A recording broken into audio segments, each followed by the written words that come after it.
السلام علیکم ورحمۃ اللہ وبرکاتہ۔ ہم ادب یوٹیوب چینل پر میں ہوں آپ کا میزبان جواد پاکستانی۔ آج کی ویڈیو محض ایک کہانی نہیں بلکہ ہمارے بچپن کے انمول خزانے سے ایک جوہر ہے، جس کی چمک ہمیں زمانہ حال کی فکروں سے چھٹکارا دلا کر بچپن کی حسین دنیا میں لے جائے گی۔ تو ویڈیو کو آخر تک دیکھیے گا اور دوستوں کو شیئر بھی لازمی کیجیے گا۔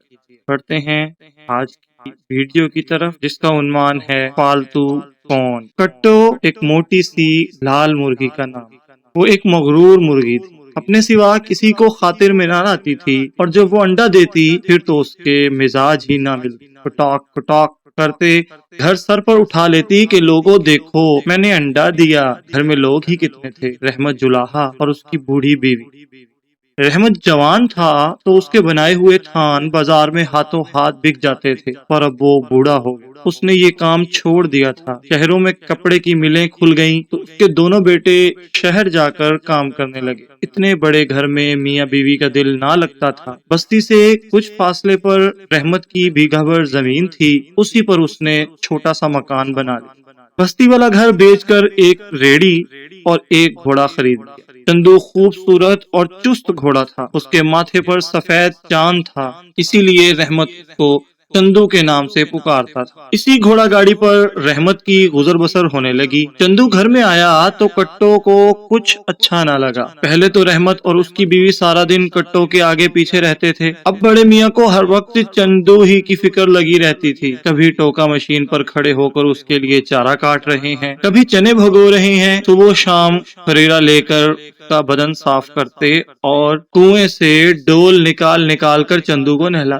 کٹو دل ہی دل میں سخت ناراض ہوئی۔ اے لو، میں تو ہر روز یہ بڑا سا انڈا ان کو دیتی ہوں، اور بڑے میاں ہیں کہ چندو کے آگے پیچھے پھرا کرتے ہیں، اور یہ بڑی بیوی تو بس اب ایسی ہی ہیں، جب دیکھو اوکھل میں چنے ڈالے چندو کے لیے کوٹے جا رہے ہیں۔ ایک دن بڑے میاں بستی سے واپس آئے تو ان کے ساتھ ایک چھوٹا سا کتا ڈبو بھی تھا۔ کہنے کا تو ڈبو گھر کی چوکیداری کے لیے لائے گئے تھے، مگر بڑے میاں اور بڑی بی کی آنکھ کا تارا بن بیٹھے۔ جب دیکھو دودھ ٹھنڈا کر کے پیالے میں ڈال کر سامنے رکھا جا رہا ہے، کبھی گوشت ابال کر آگے رکھا جا رہا ہے۔ ڈبو بھی رحمت کے ساتھ لگے پھرتے، دم ہلاتے، اندر باہر پھرتے تو کٹو جل کر خاک ہو جاتی۔ آخر کار ایک دن اس نے غصے میں آ کر ہڑتال کر دی، پھول سوج کر ڈربے میں بیٹھ گئی، انڈا دینا بند کر دیا۔ کوئی ہاتھ لگانے کی کوشش کرتا تو اور بھی پر پھیلا لیتی اور روٹھی روٹھی آوازیں نکالنا شروع کر دیتی۔ بڑی بی نے ایک شور مچا دیا، اے لو، ہماری کٹو تو کڑک ہو گئی۔ کٹو دل ہی دل میں خوب ہنسی۔ کٹو سمجھتی تھی کہ اس کے علاوہ دنیا کے تمام جانور فالتو ہیں، لیکن کٹو کو یہ پتا نہ تھا کہ رحمت کو بھی ہر طرح سے کام نکالنا آتا ہے۔ ایک روز رحمت نے 1 درجن انڈے لا کر کٹو کے نیچے رکھ دیے اور کہنے لگا، لو کٹو، اب تم انڈوں پر بیٹھو۔ ہاں بھائی، فالتو بیٹھ کر کھانا بہت بری بات۔ اگلے روز رحمت کو کسی سبزی والے کے ساتھ مال لے کر دوسری بستی جانا تھا۔ وہاں سے واپسی پر بڑے میاں ایک سفید بطخ لے آئے۔ اس بطخ کا نام انہوں نے بتو رکھ دیا۔ بتو کو پانی بہت پسند، سارا دن کیچڑ میں چھپ چھپ کرتی پھرتی۔ تب ایک دن بڑے میاں اور بڑی بی نے مل کر کنویں کے قریب ایک صاف ستھرا پکا حوض بنایا اور اس میں پانی بھر کر بتوں کو چھوڑ دی۔ بتو مزے سے حوض میں تیرا کرتے اور ایک انڈا روز دے۔ کٹو نے جو دیکھا کہ اب بڑے میاں بتوں سے ایک انڈا روز وصول کر رہے ہیں تو پھول سوج کر اور بھی کپا ہو گئی۔ خیر، اس کے 21 دن پورے ہو چکے تھے۔ ایک صبح جو کٹو جاگی تو مخمل کی طرح درجن بھر نرم نرم چوزے اس کے گرد چوں چوں کر رہے تھے۔ بڑی بی نے کٹو کو دانا ڈالنے کے لیے ڈربا جو کھولا تو خوشی کے مارے چیخیں نکل گئیں۔ لگی بڑی میاں کو آواز دینے، ارے میاں، ارے میاں، دیکھو تو ہماری کٹو نے چوزے نکالے، ایک انڈا بھی تو خراب نہیں ہوا، پورے 12 چوزے نکل آئے۔ اب تو کٹو کے غرور کا ٹھکانہ نہ تھا، ہر وقت پھولی پھولی چوزوں کو پروں میں لیے پھرتی اور بتوں کے حوض کے قریب جا کر بڑے غرور سے کہتی، اے، کیا تم ایک انڈا دے کر اتراتی ہو؟ مجھے دیکھو، گھر بھر دیا مخمل کے سے زرد زرد چوزوں سے۔ سفید پروں اور چھوٹی سی پیلی چونچ والی بتوں کیں کیں کرتی ہنس پڑتی۔ کٹو کٹ کٹ کر کے شیخیاں بھگارے جاتی، اس گھر میں تو سبھی فالتو ہیں میرے سوا۔ ارے یہ ڈبو نگوڑا تو بالکل ہی فالتو ہے، اور اس چندو کو تو کوئی دیکھے کیسا اٹھلا اٹھلا کر چلتا ہے۔ ایک روز دوپہر کو کٹو پر پھیلائے دم اٹھائے اپنے چوزوں کو دانا دم کا چگنا سکھا رہی تھی کہ ایک بلی جو دیر سے گھات لگائے بیٹھی تھی ان پر جھپٹی۔ ڈبے کے پاس ہی ڈبو بیٹھا اونگ رہا تھا۔ کٹو بلی کو دیکھ کر چیخ پڑی، کٹ کٹ کٹ کٹوٹ، جیسے کہتی ہو بچاؤ بچاؤ، میرے چوزوں کو بچاؤ۔ ایک پل میں ڈبو لپکا اور گھرا کر بلی کو گھورا۔ ڈبو کو دیکھ کر بلی کی جان ہی تو نکل گئی، دم دما کر بھاگی۔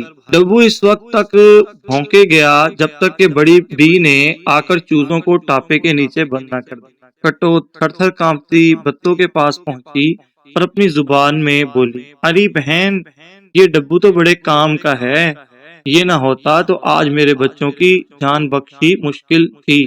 بتوں کیں کیں کر کے ہنسی اور پھر بولی، ہاں دیکھ لو، دنیا میں فالتو کوئی نہیں ہوتا۔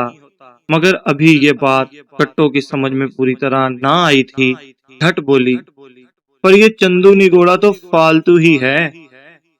بتو کیں کیں کر کے ہنسی اور اس نے پانی میں ڈبکی لگا لی۔ ایک صبح رحمت نے تھان پر دیکھا تو چندو اونگ رہا تھا۔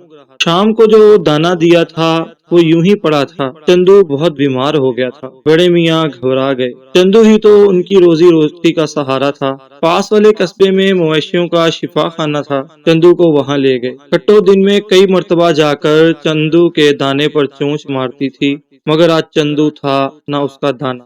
اس کا سونا سونا تھان بہت برا لگ رہا تھا۔ ہفتہ بھر چندو شفا خانے میں رہا اور اسی وجہ سے رحمت کو کوئی مزدوری نہ مل سکی۔ مہینے کے آخری دن تھے، گھر میں ایک پیسہ بھی نہ تھا۔ کٹو کا دانا بھی نہ آ سکا تھا اور اس کے بچے بہت بھوکے ہوئے تو بڑی بی کے پاس جا کر کھٹ کھٹ کرنے لگے۔ بڑی بی کہنے لگی، ارے میں تم کو دانا کہاں سے دوں، گھر میں کیا رکھا ہے؟ دعا کرو چندو اچھا ہو کر آئے، بڑے میاں کو کام ملے تو گھر بھر کر پیٹ میں روٹی پڑے۔ کٹو اپنے بچوں کو لیے ڈربے میں جا کر بیٹھی اور اس رات کٹو نے دعا مانگی، اللہ میاں چندو کو اچھا کر دو، چندو تو بڑے کام کا ہے، اللہ میاں میری توبہ ہے، اب میں چندو کو کبھی فالتو نہیں کہوں گی۔ دوسری صبح کٹو اپنے بچے لے کر نکلی تو دیکھا بڑے میاں چندو کو ریڑی میں جوت رہے ہیں۔ اس شام بڑے میاں واپسی پر بہت سا سامان لائے جس میں کٹو کا دانا بھی تھا، اور پھر کٹو نے دانے پر چونچ مارتے مارتے سوچا، بتو سچ ہی تو کہتی ہیں کہ دنیا میں کوئی بھی فالتو